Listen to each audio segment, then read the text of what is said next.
Nona? Ya. Oke, sebentar, saya ini dulu.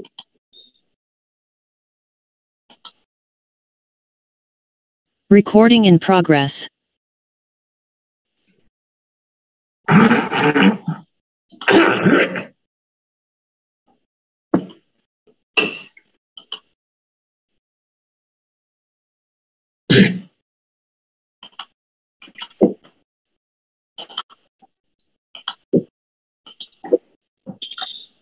Ya, rekan-rekan semua, terima kasih sudah tergabung dalam ruangan Zoom ini.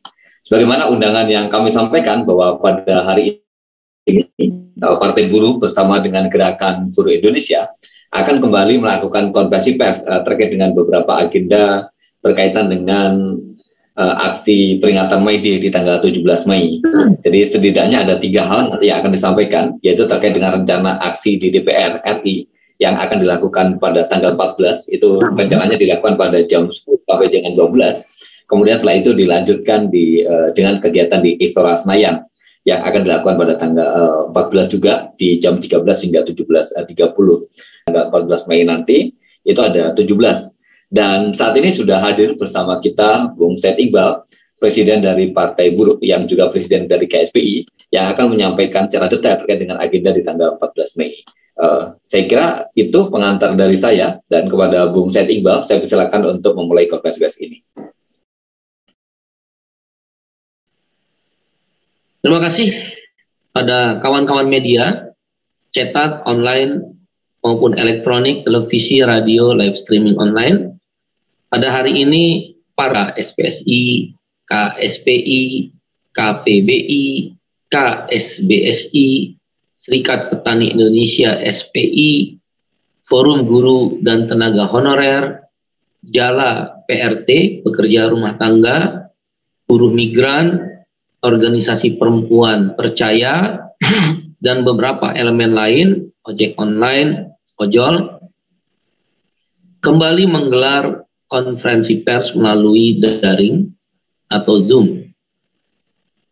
Ada beberapa hal yang ingin kami sampaikan dalam kesempatan ini. Yang pertama, menyikapi perkembangan di mana ada pemberitaan yang kami baca dari beberapa media online bahwa pihak pengelola komplek Gelora Bung Karno yang terdiri dari Gelora Bung Karno-nya sendiri, GBK, dan Istora Senayan.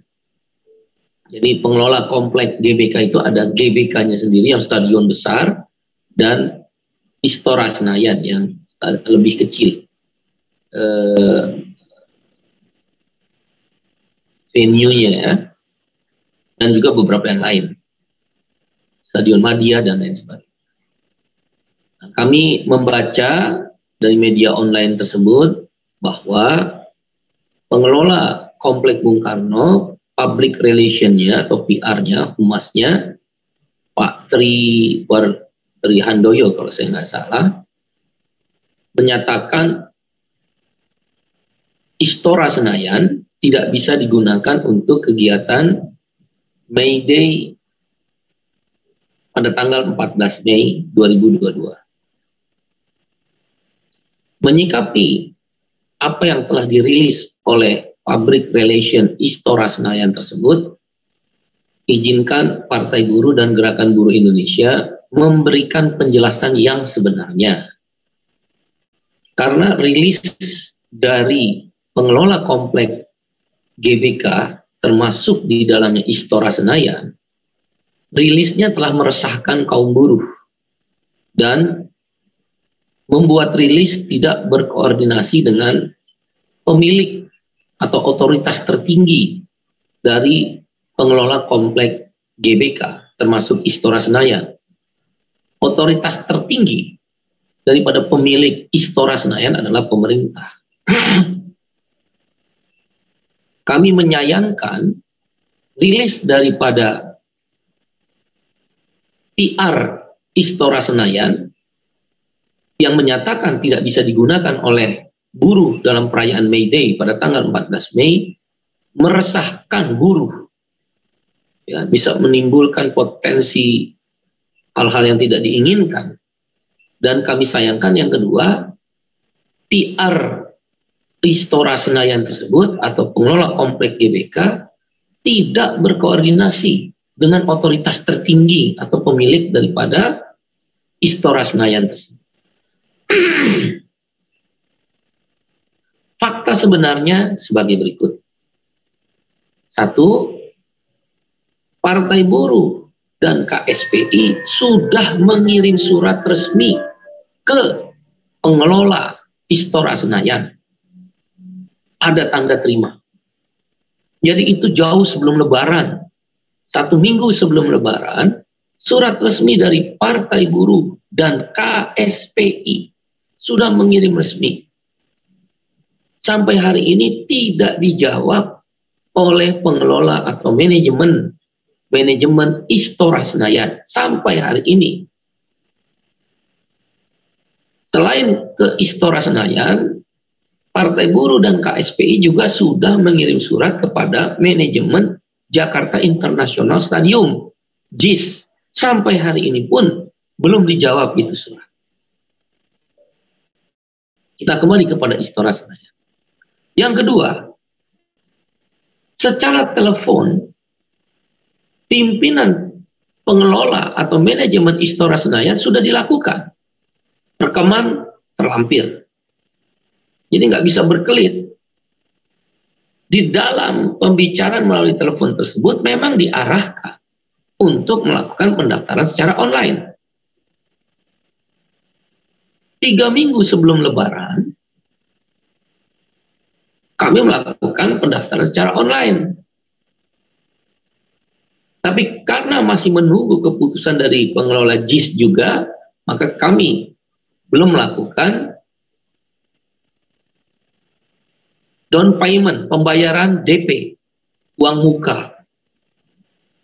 Ya, waktu itu dimintakan 100 juta uang mukanya karena sewanya berharga 300 juta. Gak ada masalah, kita ikutin aturannya. Ya, tapi melalui telepon terus dilakukan diskusi. Nah, pada 3 minggu sebelum Lebaran, pengelola Istora Senayan mengatakan maintenance venue atau tempat Istora Senayan hanya sampai tanggal 12. Nah, ini yang patut diduga, maksudnya apa ini? Berbohong, patut diduga ya. Maksud dengan berbohong ini kok tiba-tiba berubah. Jadi 14 Mei.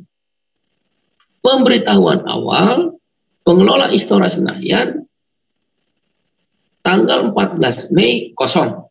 Tidak ada kegiatan. Secara telepon, secara surat, mereka sudah menyatakan bisa kami belum membayar uang muka.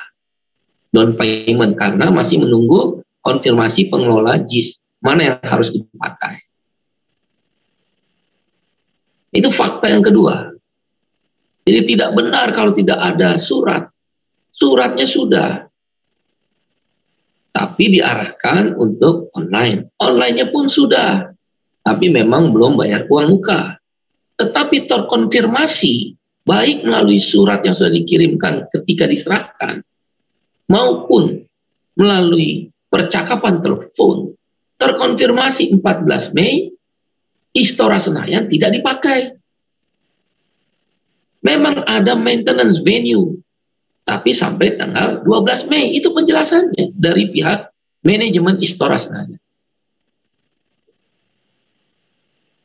Yang ketiga, setelah Lebaran, tiba-tiba Istora Senayan manajemennya mengumumkan perawatan atau maintenance sampai dengan tanggal 14 Mei. Ini ada apa? Sudahlah, tanda petik ya, tanda petik. Patut diduga berbohong.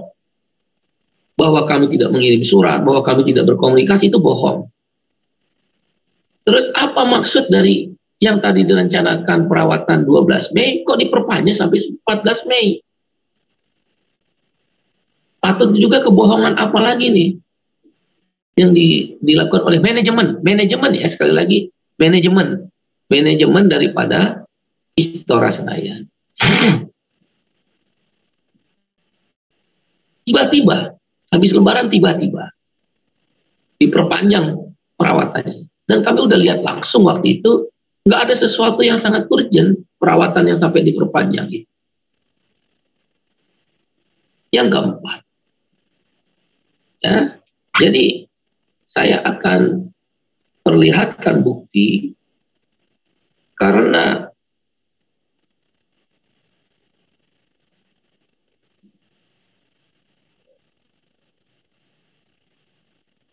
kita melihatkan bukti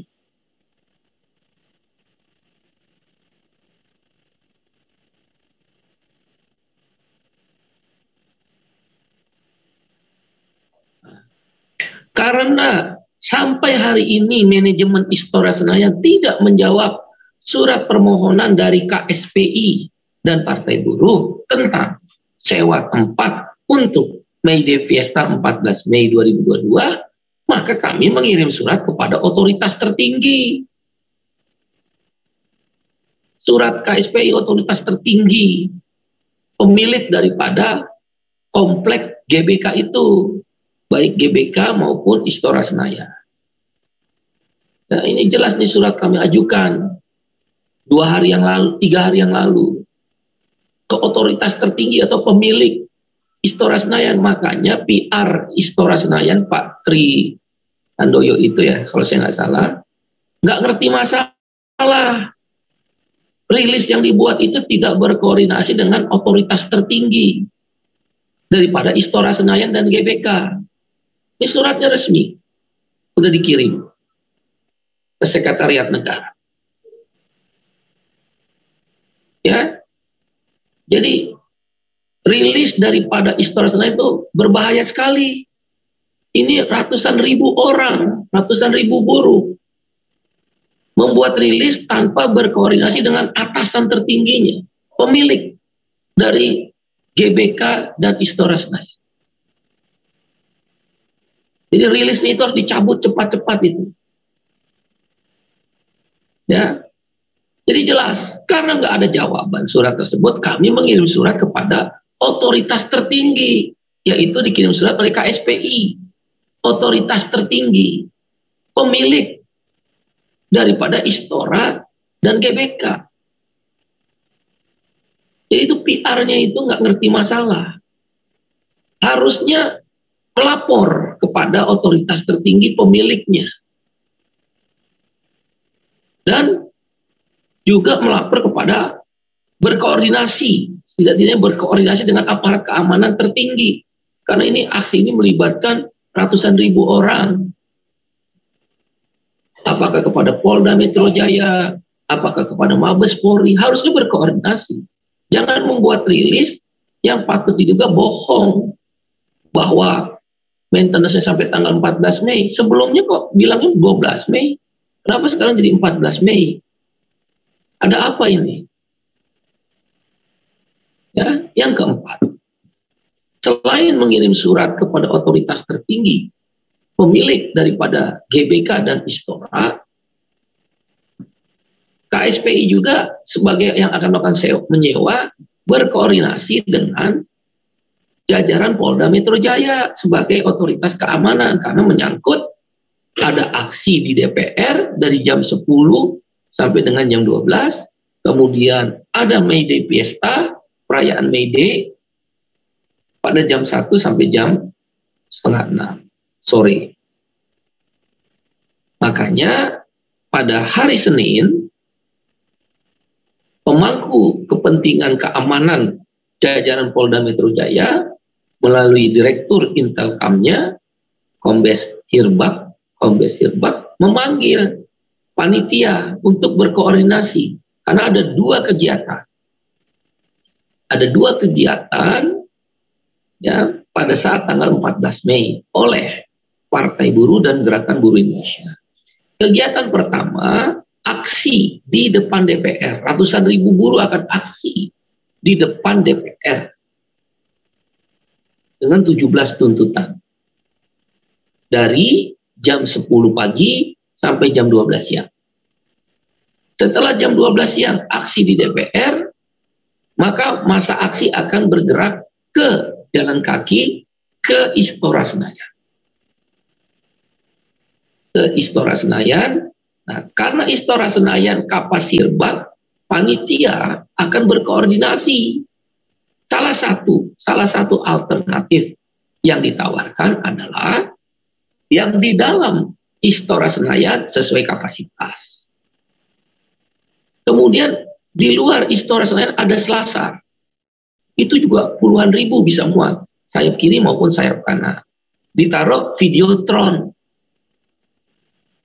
Kalaupun masih harus ditambah lagi, maka akan digelar karpet oleh panitia May Day Fiesta di lapangan parkir Istora Senayan, tapi masih di dalam pagar, tidak keluar pagar Istora Senayan.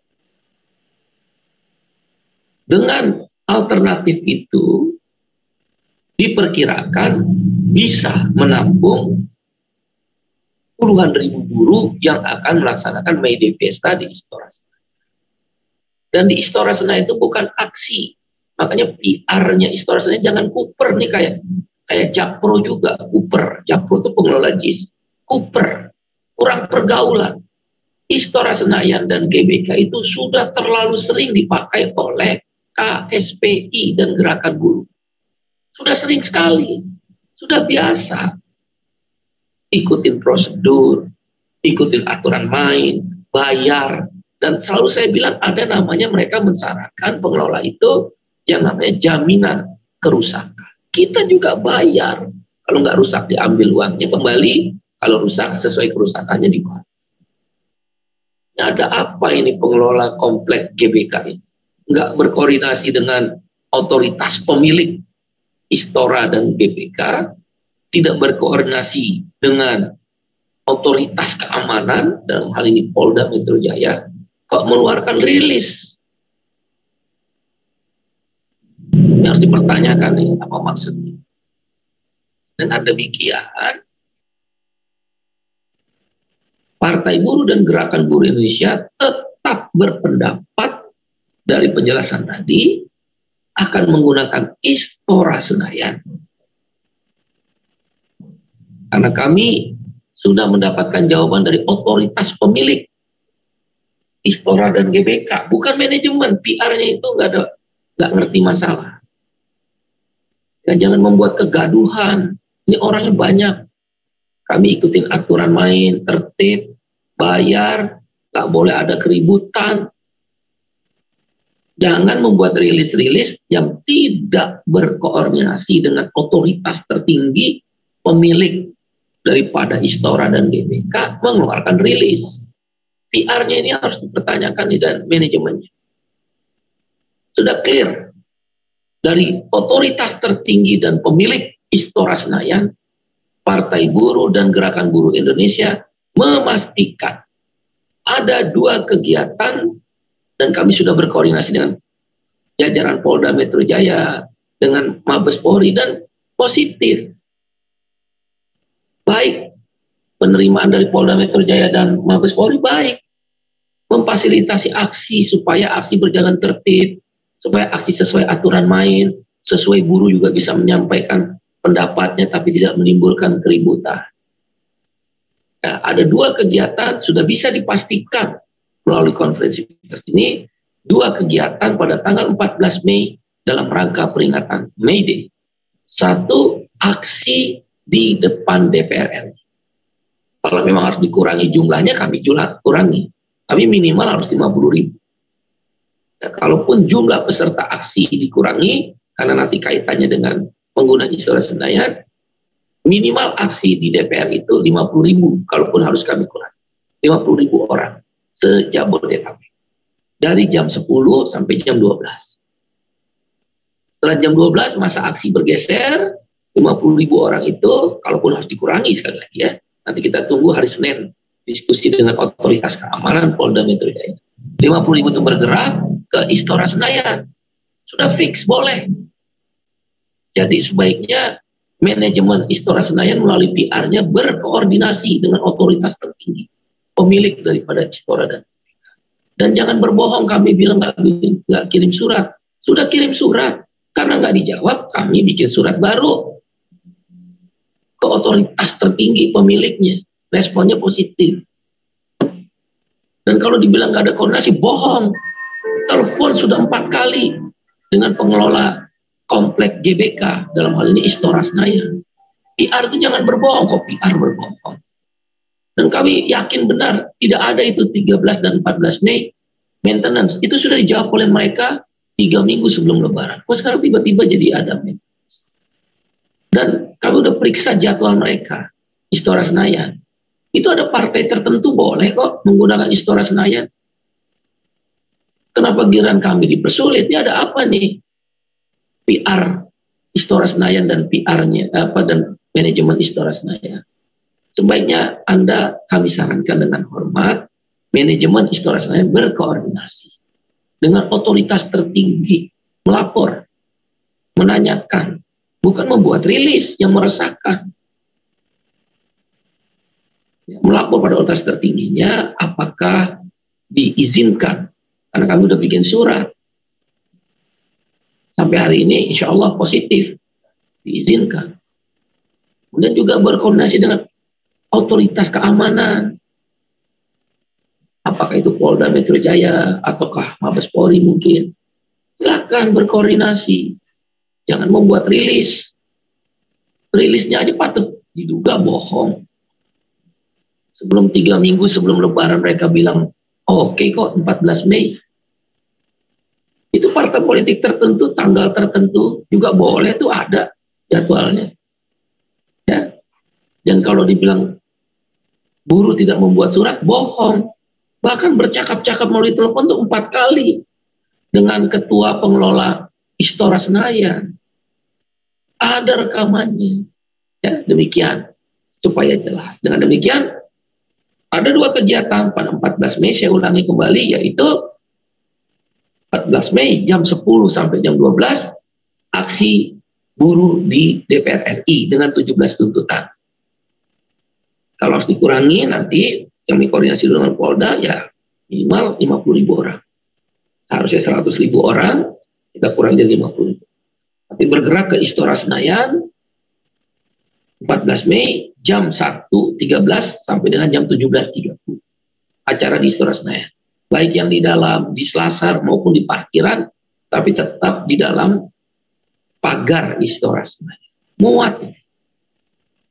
Rekayasa-rekayasa alternatifnya akan kita lakukan. Prinsipnya tertib, damai, aspirasi tersampaikan, dan mengikuti peraturan dari pengelola. Yang kami sesalkan, jangan berbohong. Yang kedua, jangan main-main politik. Ada apa? Ya, Anda itu harus bekerja profesional untuk negara, untuk kasnya negara, supaya ada biaya perawatan. Itu PR-nya hati-hati itu. Dan kepala Istora Senayan harus dipanggil. Demikian yang bisa kita sampaikan tentang JIS. Tentang JIS memang tadinya alternatif. Dan Pak Gubernur 4 hari yang lalu, Pak Gubernur Anies Baswedan, Pak Gubernur DKI Jakarta, menelpon saya langsung. Kami bercakap-cakap melalui sambungan telepon. Intinya 2. 1, Pak Gubernur Anies Baswedan mengizinkan penggunaan Jakarta International Stadium untuk May Day Fiesta pada tanggal 14 Mei. 2, tapi ada syarat-syarat harus dipenuhi. Salah satu yang diminta oleh Pak Gubernur agar Partai Buruh dan Gerakan Buruh Panitia May Day Fiesta bertemu dengan Persija dan khususnya fans Persija yaitu Jakmania.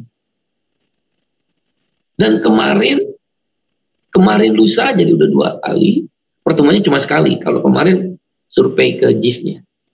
Kemarin lusa di Pasar Festival, panitia May Day Fiesta sudah bertemu dengan Bang Diki sebagai ketua umum Jakmania.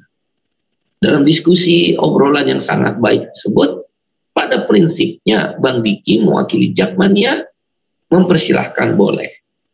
Pak Anies Gubernur DKI juga mempersilahkan boleh sepanjang Jakmania membolehkan. Tapi Bang Diki maupun Pak Anies Baswedan menekankan ikuti aturan, jaga ketertiban, dan harus ada dijaga jangan sampai kerusakan-kerusakan. Sudah clear JIS juga sudah boleh. panitia sudah ketemu Jakmania melalui Bang Diki, Ketua Umum Jakmania. Saya juga sudah berteleponan melalui sambungan telepon dengan Pak Gubernur Anies. Boleh. Cuma karena mempertimbangkan masalah waktu, jarak, dan kami sudah putuskan Istora Senayan sebelum saya bertelepon dengan Pak Gubernur Anies, maka pilihan kami Istora Senayan, dan kami resmi ke pemilik Istora Senayan. Makanya manajemen Istora Senayan kalau nggak ngerti tanya, bukan bikin rilis meresahkan buruh. Anda mau tanggung jawab kalau buruh aksi dari pagi ketemu sampai sore di DPR RI dan Istana hanya karena Anda nolak dengan alasan yang dicari-cari, mengada-ngada, dan tanda petik, ya, tanda petik quote and quote, kami menduga berbohong. Mau tanggung jawab. Buruh melakukan aksi ratusan ribu di jalanan. Ya, saya pikir demikian. Dan ada 17 isu yang tadi sudah disampaikan, dan kami juga sudah kirim ke kawan-kawan media, yaitu isunya jelas. Ada 17 isu yang akan disampaikan di May Day 14 Mei 2022. 1. Tolak Omnibus Law Undang-Undang Cipta Kerja. 2. Turunkan harga bahan pokok, khususnya minyak goreng, daging, tepung, dan lain-lain. Tolak rencana kenaikan BBM Pertalite dan LPG 3 kg.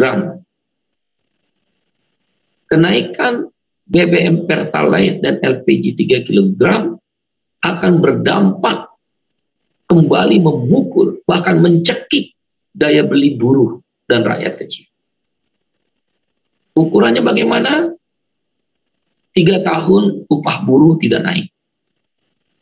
Indeks harga konsumen atau inflasi atau IHK naik terus setiap tahun. Upah real sama dengan upah nominal dibagi IHK. Nah, kalau upah nominalnya tetap, angka pembaginya yaitu IHK naik terus, otomatis upah realnya makin kecil. Kalau upah real makin kecil, daya beli buruh turun. Hasil survei kuesioner Partai Buruh dan KSPI menemukan fakta selama 3 tahun berturut-turut upah minimum tidak naik, daya beli buruh turun 30%. Jadi daya beli buruh itu turun 30%. Apa penyebabnya? Omnibus Law. Karena PP nomor 36 adalah turunan dari Omnibus Law. Turunan dari Omnibus Law itulah keluar PP nomor 36, maka kita tolak PP nomor 36. Begitu pula dengan kenaikan harga minyak goreng.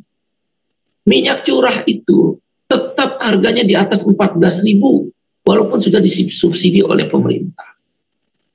Buruh adalah pemakai minyak goreng yang paling banyak. Pertalite adalah bensin yang paling banyak dipakai oleh buruh. LPG 3 kg adalah gas yang paling banyak dipakai oleh buruh. Petani, nelayan, buruh honorer, PRT, miskin kota,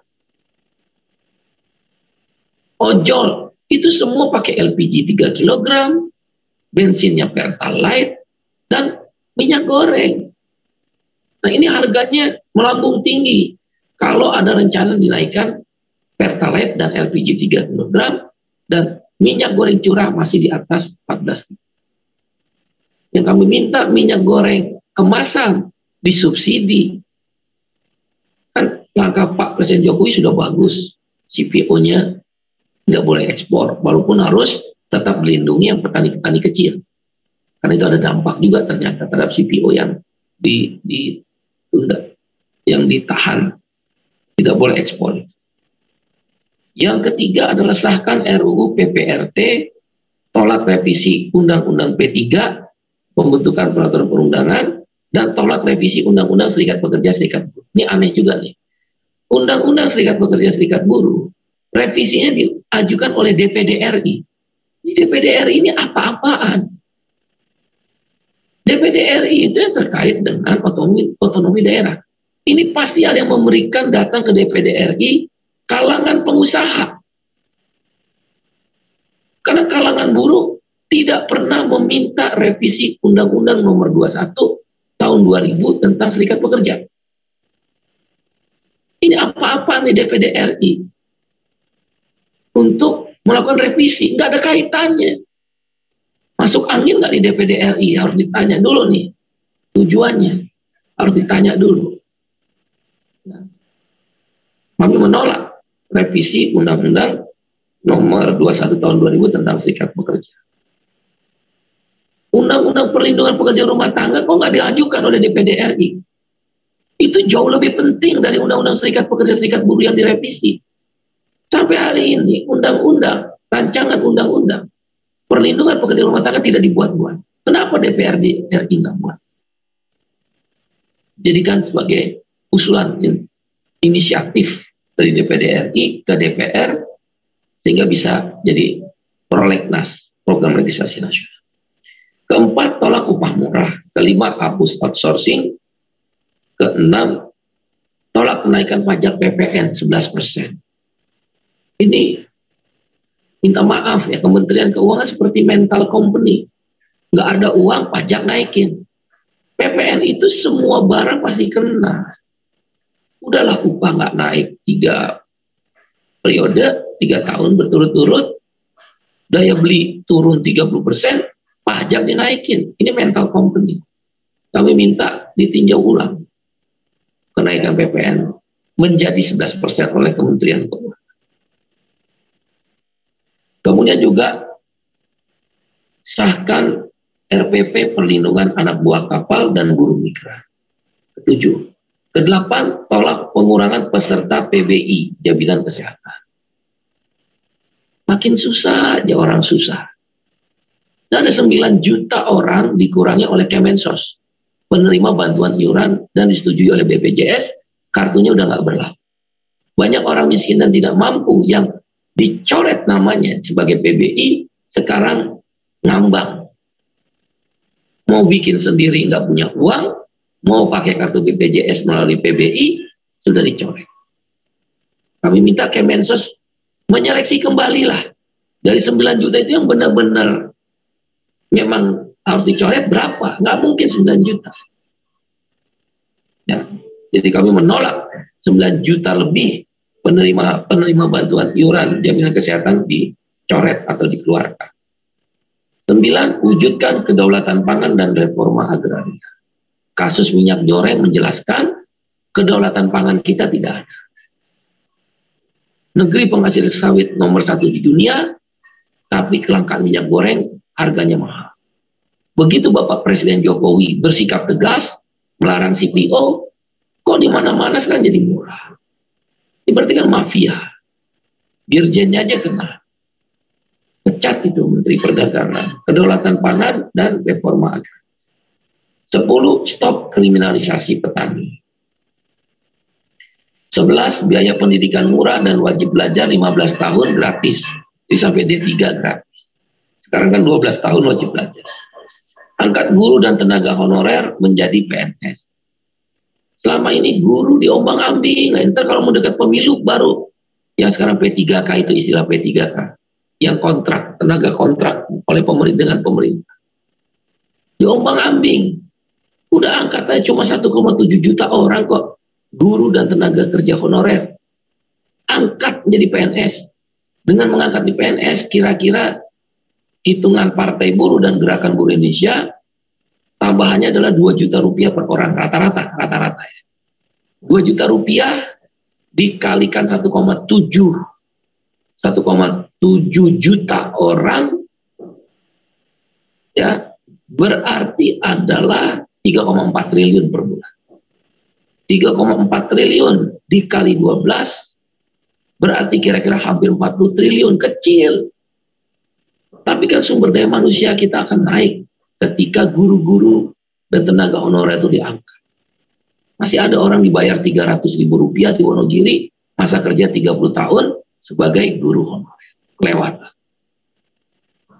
Yang ke-13, pemberdayaan sektor informal. Walaupun sudah banyak peningkatan sekarang, tapi harus kita tingkatkan pemberdayaan. Yang ke-14, ratifikasi konvensi ILO nomor 190 tentang penghapusan kekerasan dan pelecehan di dunia kerja. Jadi konvensi ILO nomor 190, saya sebagai ILO governing body, belum diratifikasi oleh pemerintah Indonesia. Padahal untuk melindungi pelecehan dan kekerasan di dunia kerja, termasuk seksual harassment, pelecehan seksual, pelecehan secara oral, dengan kata-kata lisan. Ya, itu belum diratifikasi konvensi ILO nomor 190, kita minta diratifikasi.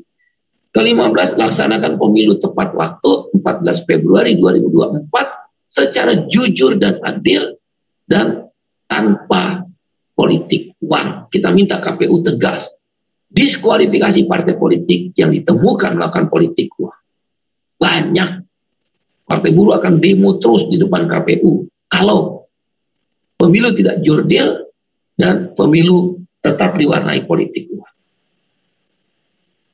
Ke-16, redistribusi kekayaan yang adil dan merata dengan cara menambah program jaminan sosial. Kemarin saya sudah sebutkan jaminan makanan, ya, kemudian jaminan pensiun, jaminan pengangguran maksud saya, jaminan perumahan, jaminan pendidikan, dan jaminan air bersih. Kita meminta unemployment insurance, jaminan pengangguran, bukan jaminan kehilangan pekerjaan JKP. Kita tolak karena itu turunan dari Omnibus Law.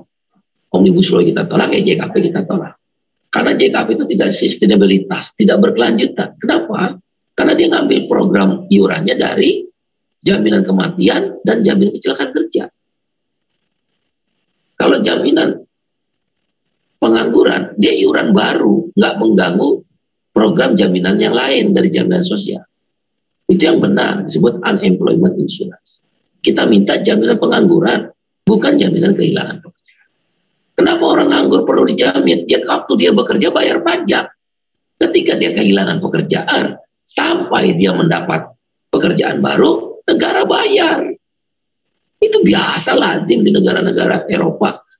Tukang ojek, ibu jamu gendong, sopir angkot, buruh outsourcing, orang ter-PHK, kontributor berita, pasti miskin. Nah, jangan sampai dia kelaparan, udah kerja, serabutan, udah dia jualan jamu gendong, udah dia narik beca, kok kelaparan. Anak-anak, negara harus bayar. Tidak boleh ada kelaparan di negeri yang kaya. Caranya apa? Setiap bulan kasih 500.000 masuk ke rekening mereka ATM, bukan BLT, bukan bansos. Nggak perlu ngantri-ngantri, link masuk ke ATM mereka. 500.000 kali jumlah orang miskin kan kemarin saya sebut 27 jutaan sekarang. Katakan bulatkan 30 juta, 30 juta kali 500.000 cuma 15 triliun. 15 triliun kali 12 bulan, 180 triliun. Kecil. Korupsi aja 300 triliun ditemukan. Nah, itulah 17 isu yang akan diperjuangkan pada aksi di DPR RI tanggal 14 Mei dan disampaikan dalam deklarasi perjuangan buruh di May Day Pesta di Istora Senayan 14 Mei jam 13 sampai jam 17.30 di Istora Senayan. Saya ulangi tegaskan, bukan aksi tapi perayaan-perayaan festival. Isinya adalah orasi sambutan sama. Ada tarian saman dan rempak beduk, ada paduan suara, ada pemutaran film, ada pagelaran musik. Jadi sekali lagi PR-nya Bapak Tri itu ya, PR-nya GBK dan Istora Senayan, hati jangan bikin-bikin rilis yang nggak ngerti masalah. Demikian, terima kasih, saya kembalikan kepada Bapak. Ya, baik rekan-rekan media, demikian tadi